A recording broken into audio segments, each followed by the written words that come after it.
Hello everyone, and welcome back to Wargame Red Dragon. We are in the second, the best out of three, hosted on the Boot Camp tourney, the rookie tourney on Boot Camp, and I'm taking Eurocore on Punch Bowl, still against Boosted Eagle, and I still do have Osama with me to comment on the game. He is, of course, an expert player. You want to say hello? I'm only here because I got paid. No, I'm kidding.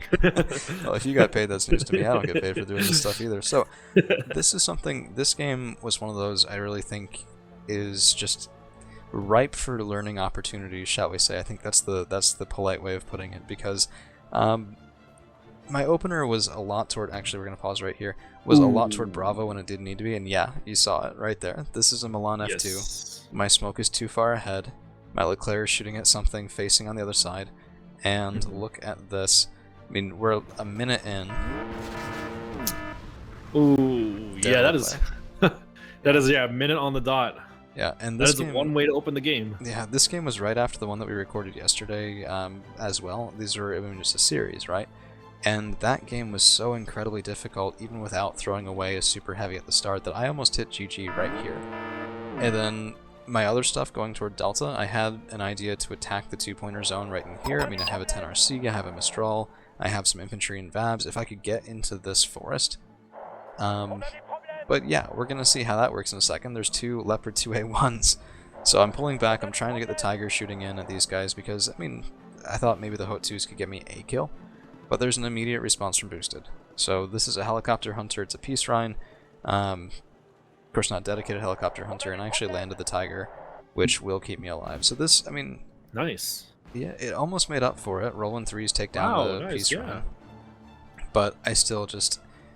I should have taken this road. Demoralized. Yeah, and I should have taken this road. I don't Oh, really that know was what I was ballsy. You thinking. came out of the bush to take the road again. I did. I was like, Oh, okay, well, no. can I just go? And automatic. It's very ballsy. Well, without the automatic, I was sitting there thinking, you know, we've seen a fair amount of investment with the 2-2A1s, with the Peace Rhine, with the stuff in Bravo. I didn't expect the anti-air there, which I should have. And then my Legion get killed. It just lost the Tiger. I would make sure, you know, this kind of group on going off to the two-pointer, you're going through your Charlie instead of in front of it.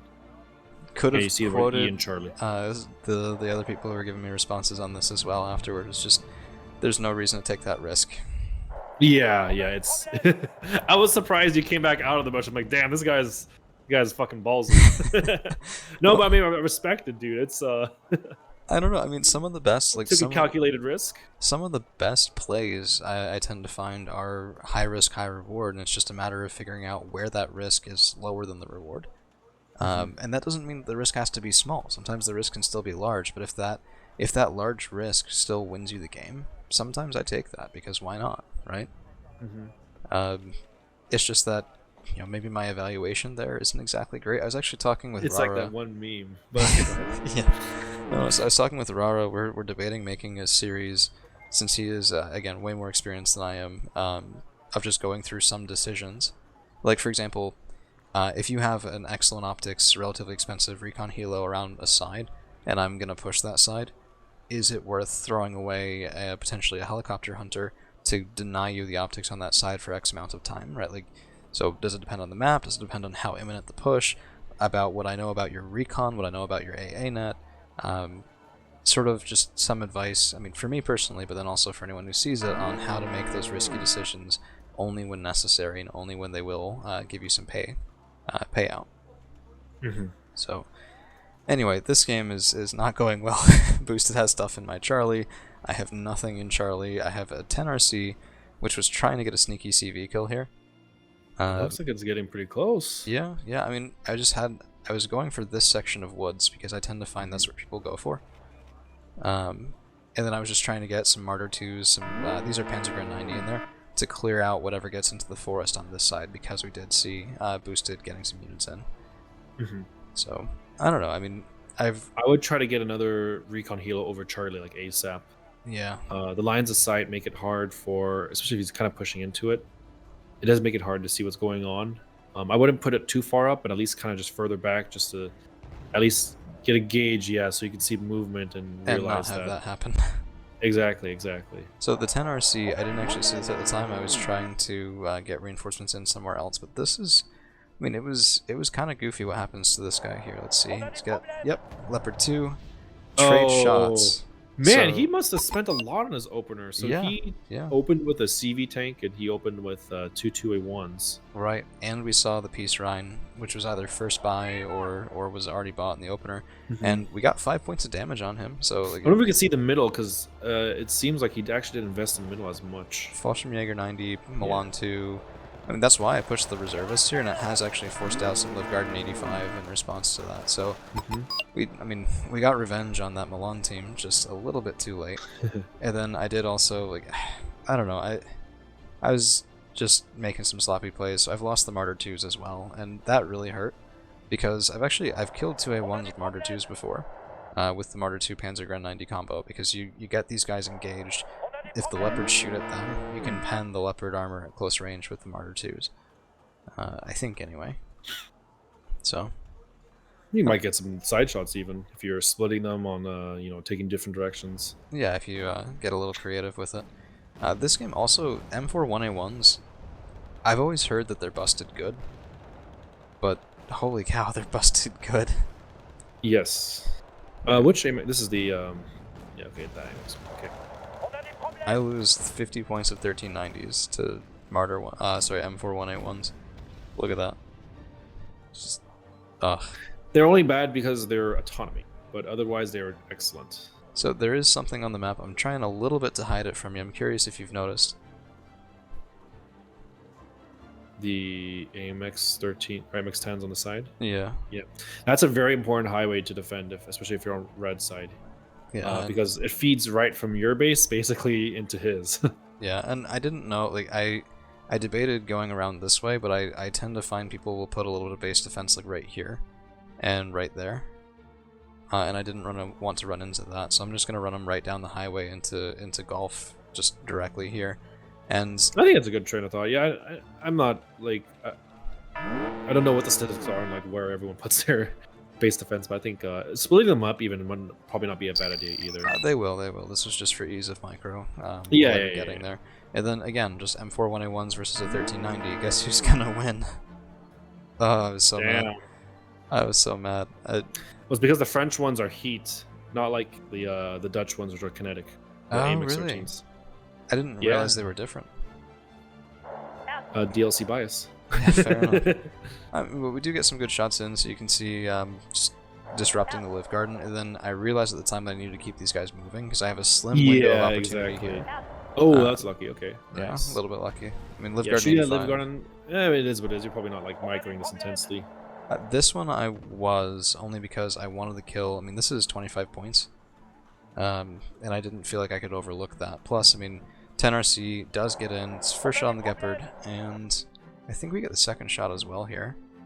So I mean, this was a bit of a well, not exploit in terms of like game exploit, but tactically just in his defenses. Yeah. So here we go, and there it is.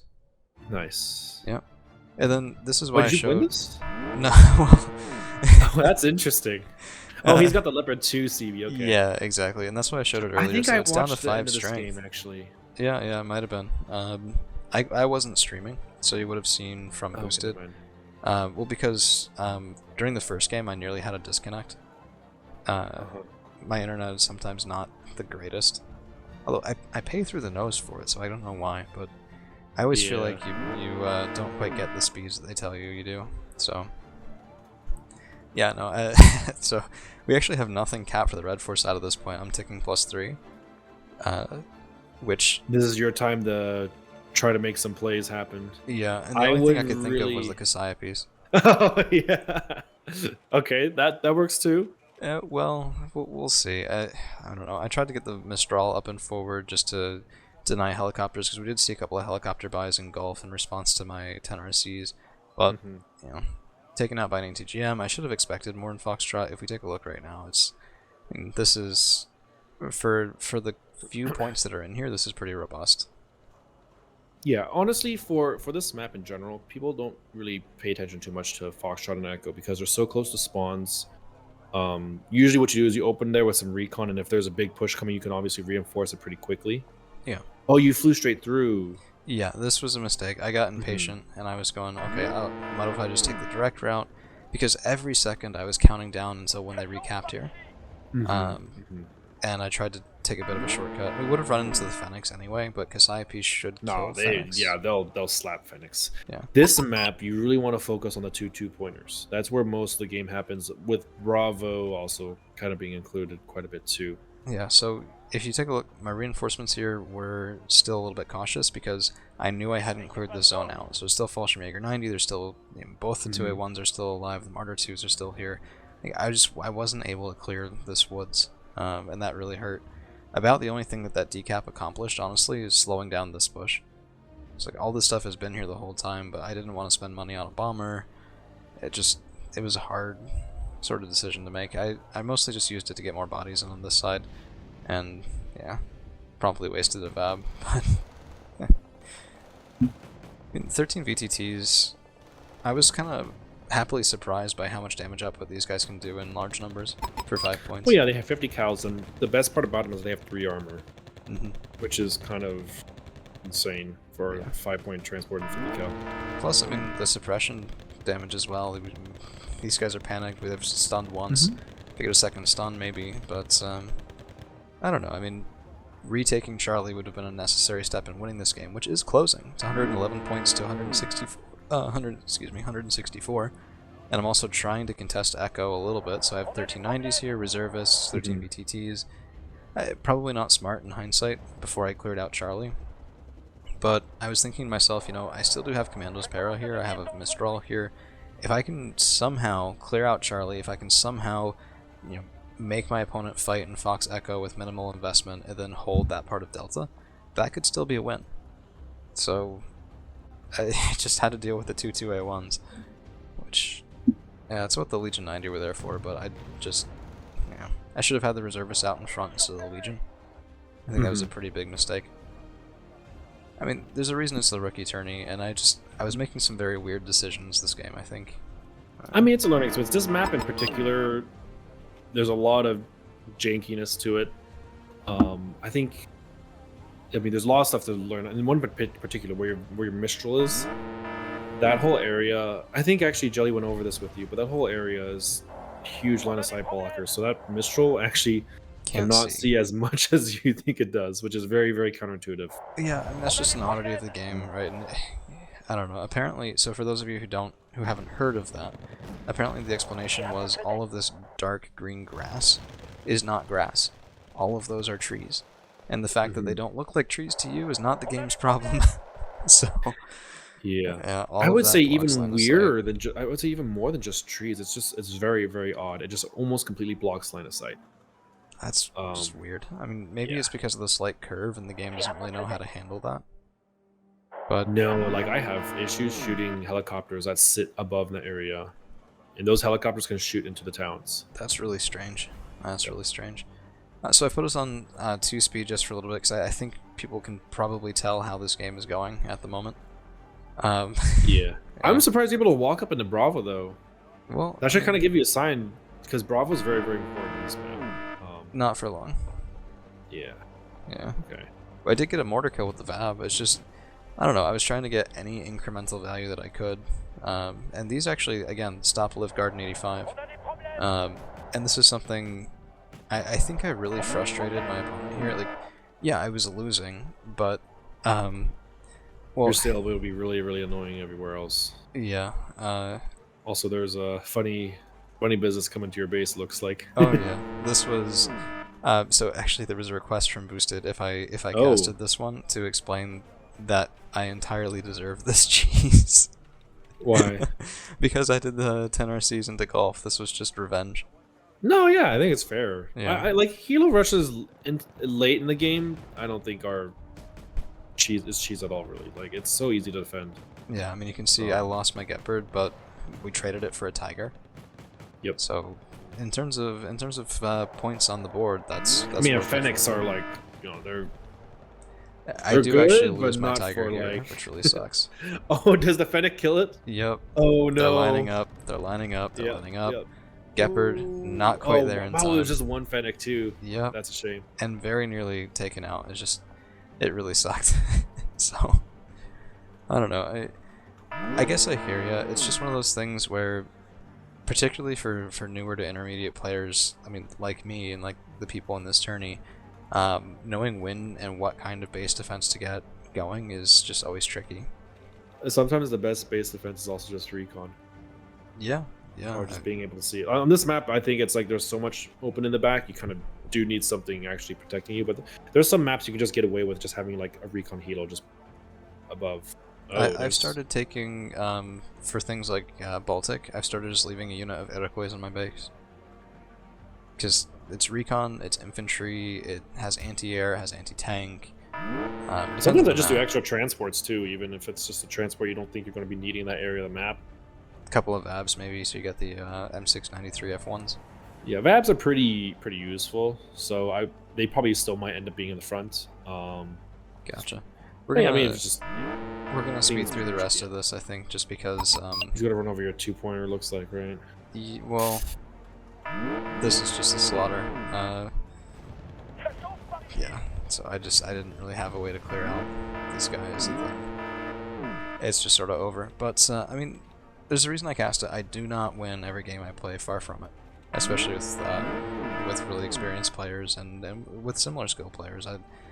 I think it's good to show that sometimes, and that's why I wanted to do all three of these from the tournament, because Boosted was playing really well, and that first game I won by the skin of my teeth. This one I lost, so I was sitting there really nervous for the third game, which is going to be for you guys. You'll see it tomorrow, but it happened right after this again. So I was sitting there going, okay,